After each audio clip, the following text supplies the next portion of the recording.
Hello दोस्तों, मैं CA कुशल सोनी, आपका स्वागत है एक और नॉलेजेबल इंटरेस्टिंग वीडियो में। हाँ जी, आज इस वीडियो में हम बात करने वाले हैं सेक्शन 44 एडी के बारे में। सेक्शन 44 एडी जो है वो एक बहुत इम्पॉर्टेंट और जिसको आप कह सकते हैं एक बहुत पॉपुलर सेक्शन है इनकम टैक्स एक्ट में। हाँ जी, आज इसी सेक्शन के बारे में हम इस वीडियो में डिस्कशन करने वाले हैं। अगर आप सेक्शन 44 एडी के बारे में कुछ इंपॉर्टेंट चीज़ें जानना चाहते हैं तो प्लीज़ वीडियो को पूरा देखें।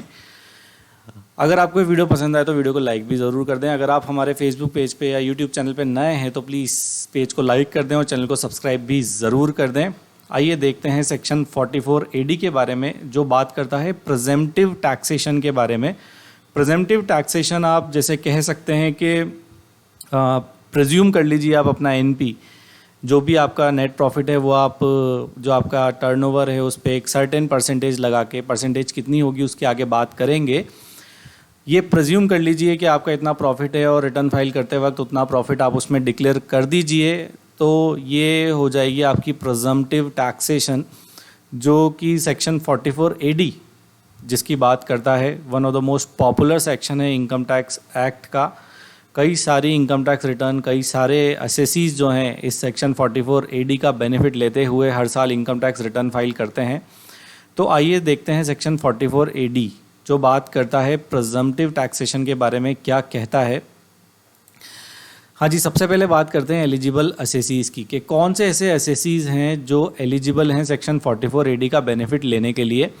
सबसे पहली कैटेगरी है रेजिडेंट इंडिविजुअल। हाँ जी, यहाँ पे जो वर्ड लिखा हुआ है वो है रेजिडेंट, इसका ध्यान रखें।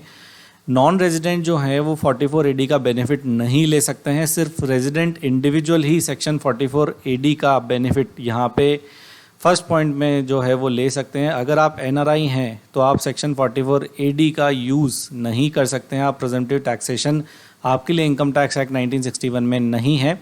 Second category of eligible SSC है रेजिडेंट एचयूएफ। हाँ जी, एचयूएफ मतलब हिंदू अनडिवाइडेड फैमिली, और यहाँ पर भी रेजिडेंट वर्ड लिखा हुआ है। मतलब अगर कोई एचयूएफ है जिसका रेजिडेंशियल स्टेटस जो है वो नॉन रेजिडेंट है तो वो हिंदू अनडिवाइडेड फैमिली भी 44 एडी का बेनिफिट नहीं ले पाएगी। अगर आपको 44 एडी का बेनिफिट एज एचयूएफ लेना है तो that HUF has to be resident. Next category है पार्टनरशिप फर्म, और वो पार्टनरशिप फर्म का रेजिडेंशियल स्टेटस भी होना चाहिए रेजिडेंट। हाँ जी, रेजिडेंट पार्टनरशिप फर्म ही एलिजिबल है सेक्शन 44 एडी के बेनिफिट के लिए। यहाँ पे ब्रैकेट में एक इंपॉर्टेंट चीज़ लिखी हुई है, that not being LLP. LLP जो है, एलएलपी क्या होती है? एलएलपी होती है limited liability partnership. Limited liability partnership section 44 AD का बेनिफिट लेने के लिए एलिजिबल नहीं है। सेक्शन में साफ लिखा हुआ है that LLPs are not eligible assessees. Partnership firm तो हैं, वो आ सकती हैं, बट जो एलएलपीज हैं उसको 44 एडी के दायरे से बाहर रखा गया है। तो अगर आप एलएलपी हैं, आपने कोई एलएलपी बना रखी है और आप 44 एडी में जाने की सोच रहे हैं तो सॉरी, सेक्शन 44 एडी आपके लिए नहीं है। पार्टनरशिप फर्म अगर आपकी है तो आप 44 एडी में जा सकते हैं, और रेजिडेंट होना कंपलसरी है, चाहे आप पार्टनरशिप फर्म है, चाहे एचयूएफ हैं, चाहे इंडिविजुअल है। ये तीन कैटेगरी ऑफ एलिजिबल एसएसी है। अगर कोई फोर्थ कैटेगरी होती है, फॉर एग्जांपल कोई कंपनी है, तो वो कंपनी एलिजिबल नहीं है। कोई association of person, body of individuals भी 44 एडी के लिए एलिजिबल नहीं है। तो तीन एलिजिबल एसएसीज हमारे यहाँ पर हैं 44 एडी का बेनिफिट लेने के लिए। पहला है इंडिविजुअल, दूसरा है एचयूएफ, तीसरा है पार्टनरशिप फर्म, और इन तीनों का ही रेजिडेंट होना कंपलसरी है अगर 44 एडी में इनको बेनिफिट लेना है तो। आइए आगे चलते हैं। Not claim some deduction. अगर ये डिडक्शंस जो हैं, जो अभी मैं आपको बताने वाला हूँ, ये डिडक्शंस आपने क्लेम नहीं की हैं तो ही आप 44 एडी का बेनिफिट ले सकते हैं। SSC has not claimed, see this is not claimed any deduction under section 10A, 10AA, 10B, 10BA, 10HH, 1080 RRB in the relevant assessment year. अगर ये डिडक्शंस आपने नहीं ली हैं तो ही आपके ऊपर 44 एडी की एलिजिबिलिटी आएगी। अगर आपने इनमें से कोई भी एक डिडक्शन ले ली है तो आप सेक्शन 44 एडी का बेनिफिट लेते हुए रिटर्न फाइल नहीं कर पाएंगे। ये जो बेनिफिट है ये आपको सेक्शन 44 एडी का बेनिफिट आपको नहीं मिलेगा अगर आप कुछ ये वाली deduction section 10A, 10AA, 10B, 10BA, 80HH और 80 RRB की डिडक्शंस अगर आप रिलेवेंट असेसमेंट ईयर में लेना चाहते हैं तो आप सेक्शन 44 एडी का जो है वो बेनिफिट नहीं ले सकते हैं। ये बेनिफिट जो है आपको डिनाई कर दिया जाएगा। तो इस चीज़ का भी ध्यान रखिएगा, आप अपनी डिडक्शंस को एक बार अच्छे से चेक कर लें कि कहीं आप कोई ऐसी डिडक्शन क्लेम ना कर लें जो सेक्शन 44 AD के एसएससीज के लिए अलाउ ना हो। आइए नेक्स्ट देखते हैं एलिजिबल बिजनेसेस। पहले ये बात करी हमने एलिजिबल एसएससीज की, अब बात करते हैं एलिजिबल बिजनेसेस। सबसे पहले आपको चेक करना होगा एलिजिबल एसएससी कि आप एज एसएससी एलिजिबल भी हैं भी या नहीं हैं। उसके बाद बारी आती है एलिजिबल बिजनेसेस की कि कौन से ऐसे बिजनेसेस होंगे जो एलिजिबल होंगे सेक्शन 44 AD में ले जाने के लिए। सारे बिजनेसेस अगर कोई इंडिविजुअल एचयूएफ या पार्टनरशिप फर्म रेजिडेंट होकर करते हैं तो ऐसा नहीं है कि उनके सारे बिजनेसेस 44 AD का बेनिफिट लेते हुए आप इनकम टैक्स रिटर्न भर देंगे, ऐसा बिल्कुल भी नहीं है। यहाँ पे आपको एलिजिबल एसएससी के साथ साथ एलिजिबल बिजनेस भी चेक कर लेना है कि जो एसएससी बिजनेस कर रहा है उसका जो बिजनेस है, जो बिजनेस का नेचर है, वो एलिजिबल बिजनेस की कैटेगरी में आता है या नहीं आता है।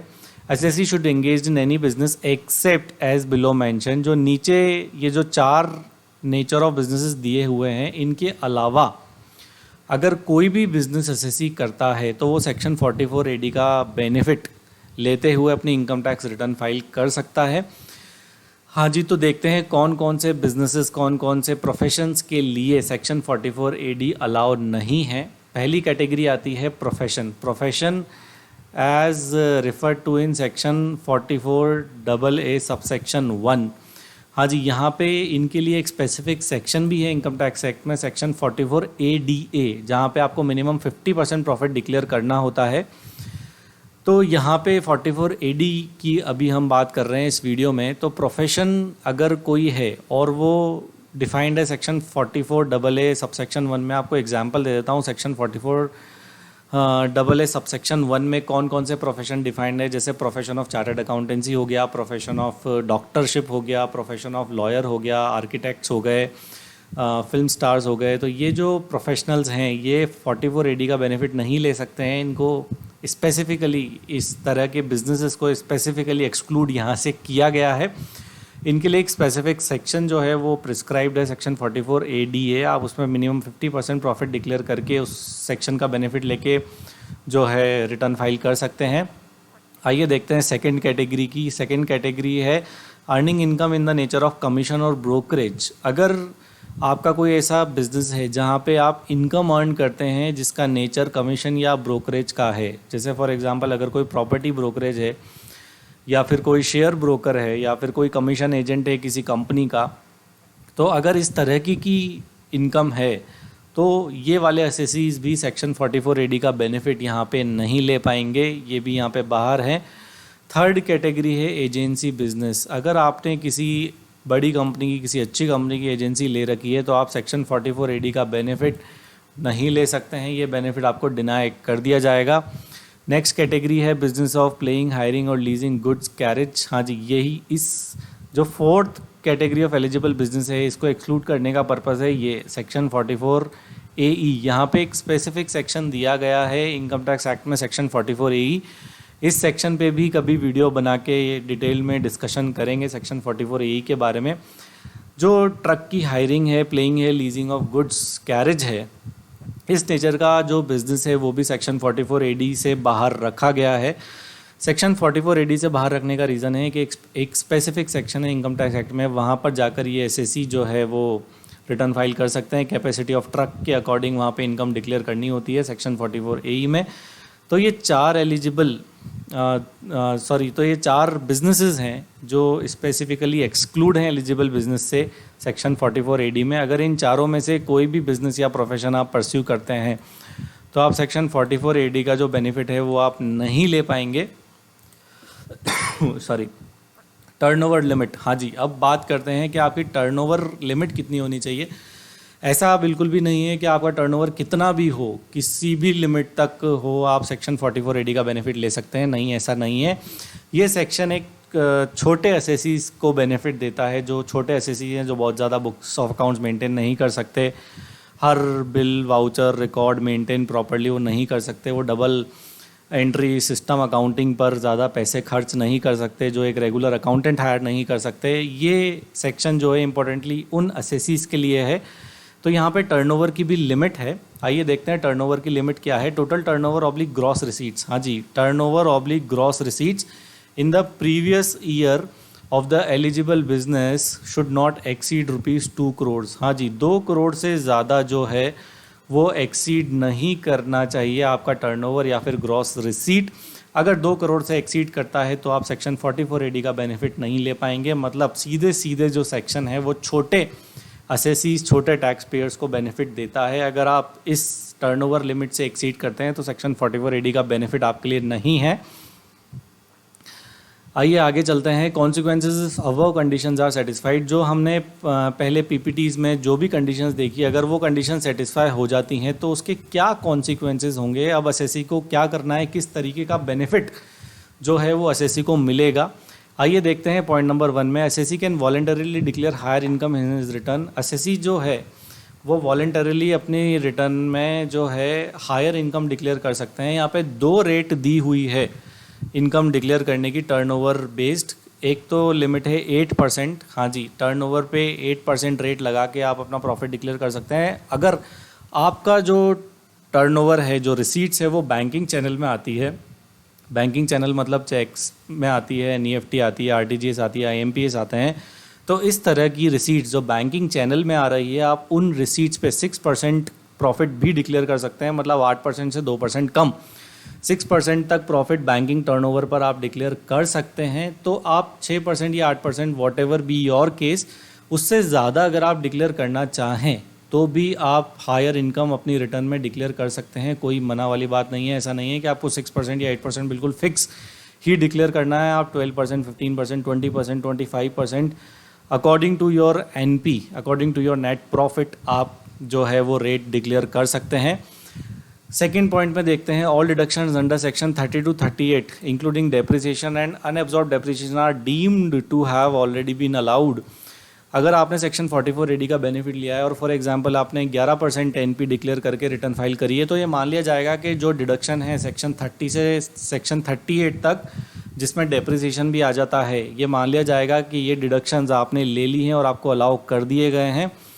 नेक्स्ट पॉइंट देखते हैं, deduction of salary and interest to partner is also not allowed from profit declare under section 44AD। जो पार्टनरशिप फर्म है, पार्टनरशिप फर्म भी एक एलिजिबल असेसी है सेक्शन 44AD के लिए। तो जो सैलरी और इंटरेस्ट का जो डिडक्शन होगी, सैलरी और इंटरेस्ट की जो डिडक्शन है पार्टनरशिप फर्म में, उसकी भी एक लिमिट है। उस पर बात करता है सेक्शन 40B।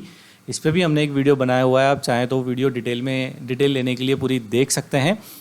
तो अगर पार्टनरशिप फर्म है और सैलरी और इंटरेस्ट की डिडक्शन है तो प्रॉफिट आप डिक्लेयर कर सकते हैं सेक्शन 44AD के अकॉर्डिंग।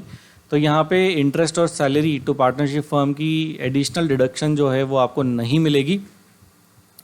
जो भी आप NP डिक्लेयर कर रहे हैं, फॉर एग्जांपल अगर आप 11% का NP डिक्लेयर कर रहे हैं, तो ये मान लिया जाएगा कि 11% में ही सैलरी और इंटरेस्ट टू पार्टनर्स डिडक्टिबल है, अलाउएबल है। एक्स्ट्रा स्पेसिफिक डिडक्शन आप नहीं ले सकते हैं। लास्ट पॉइंट देखते हैं, असेसी हैव टू पे एडवांस टैक्स ऑन और बिफोर 15 मार्च। हाँ जी, यहाँ पे एडवांस टैक्स अगर आपकी 10,000 से ज़्यादा लाइबिलिटी आती है तो आपके ऊपर एडवांस टैक्स के प्रोविजंस लग जाते हैं। अगर आप एडवांस टैक्स पे नहीं करते हैं तो सेक्शन 234B और C का इंटरेस्ट आपको पे करना पड़ेगा। जो भी असेसी सेक्शन 44AD का बेनिफिट ले लेते हैं उनको एडवांस टैक्स जमा कराना होता है 15 मार्च से पहले। उनके लिए जो 3 डिफरेंट डेट्स हैं वो एप्लीकेबल नहीं है, उनके लिए सिर्फ एक ही डेट है। 15 मार्च से पहले तक आप अपना एडवांस टैक्स जो है वो पे कर दें।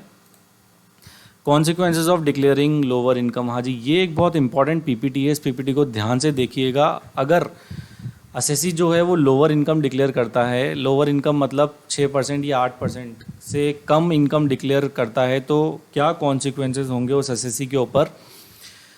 ऐसी कौन सी कंडीशंस होंगी जो असेसी को सेटिस्फाई करनी पड़ेगी सेक्शन 44AD में। क्या कॉन्सिक्वेंसेज होंगे लोअर इनकम डिक्लेयर करने के। अगर असेसी लोअर इनकम डिक्लेयर करता है तो assessee shall not be eligible to claim benefit of section 44AD। सबसे पहला जो है, असेसी जो है वो एलिजिबल नहीं होगा सेक्शन 44AD का बेनिफिट लेने के लिए। अगर वो लोअर इनकम डिक्लेयर करता है, मतलब 6% या 8% से नीचे प्रॉफिट डिक्लेयर करता है, तो वो एलिजिबल नहीं होगा सेक्शन 44AD का बेनिफिट लेने के लिए फॉर 5 कॉन्जिक्यूटिव असेसमेंट ईयर। हाँ जी, फॉर 5 कॉन्जिक्यूटिव असेसमेंट ईयर्स, आने वाले अगले 5 सालों तक उसको बेनिफिट नहीं दिया जाएगा if he declare profit lower than 8% और 6% एज द केस में बी।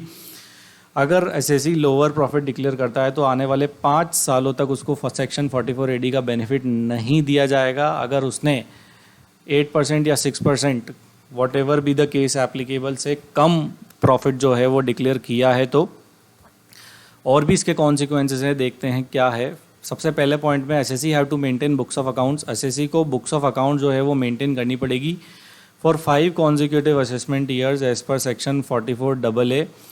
जो सेक्शन 44AA स्पेसिफाई करता है उसके according SSC have to maintain books of accounts if his total income exceeds exemption limit. यहाँ पे एक और कंडीशन है कि उसकी जो इनकम होगी वो एक्सीड होनी चाहिए बेसिक एग्जेम्पशन लिमिट से, जो कि है 2,50,000 रुपये।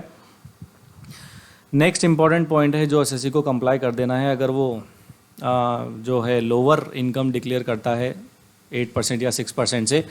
SSC have to get his books of accounts audited. हाँ जी, एसएससी को अपनी बुक्स ऑफ अकाउंट जो है वो ऑडिट करवानी पड़ेगी। कब तक? फॉर 5 कॉन्जिक्यूटिव असेसमेंट ईयर्स तक। किस सेक्शन के according? Section 44AB of income tax act के अकॉर्डिंग। इररेस्पेक्टिव ऑफ टर्नओवर, चाहे उसका टर्नओवर कितना भी हो, चाहे टर्नओवर 1 करोड़ से ज़्यादा हो या ना हो, बट एसएससी को ऑडिट करवाना कंपलसरी है for 5 consecutive subsequent assessment year. 5 consecutive subsequent assessment year count करेंगे उस साल से जहाँ पे पहली बार एसएससी ने लोअर इनकम डिक्लेयर की है। इफ़ इस यहाँ पे एक और कंडीशन जो है कि एसएससी की जो इनकम है वो बेसिक एग्जेम्पशन लिमिट से ज़्यादा होनी चाहिए। Above consequences will be applicable if SSC wants to declare 8% or higher as his business income। अगर अगले 5 सालों में SSC 8% से ज़्यादा प्रॉफिट भी डिक्लेयर करता है तो भी SSC को बुक्स ऑफ अकाउंट्स मेंटेनेंस और ऑडिट की जो है कंपल्शन को मीट आउट करना पड़ेगा। अगर आने वाले अगले 5 सालों में SSC हायर प्रॉफिट डिक्लेयर करता है तो भी। इसका मतलब एसएससी ने अगर एक बार भी लोअर प्रॉफिट डिक्लेयर कर दिया तो 44AD का बेनिफिट 5 साल के लिए उससे छीन लिया जाएगा और 5 सालों तक उसको बुक्स ऑफ अकाउंट्स मेंटेन करनी है और ऑडिट करानी है, चाहे वो आगे वाले 5 सालों में हायर प्रॉफिट डिक्लेयर कर दे तो भी। हाँ जी, बहुत इंपॉर्टेंट स्लाइड है। यहाँ पे इस इंफॉर्मेशन पे लेके बहुत सारे एसएससी, बहुत सारे टैक्स पेयर्स को बहुत कन्फ्यूजन रहता है कि हम 44AD में एलिजिबल है या नहीं है। तो आप कन्फ्यूजन क्लियर करने के लिए ये वाली पीपीटी जो है वो रेफ़र कर सकते हैं। तो ये था हमारा वीडियो सेक्शन 44AD के बारे में। Thanks a lot for watching this video. हम लाते रहेंगे आपके लिए ऐसे ही बहुत सारे इंटरेस्टिंग वीडियोस। वीडियो को अगर आपको पसंद आया तो लाइक ज़रूर कर दें, चैनल को सब्सक्राइब कर दें, फेसबुक पेज को लाइक भी कर दें। Thanks a lot, bye.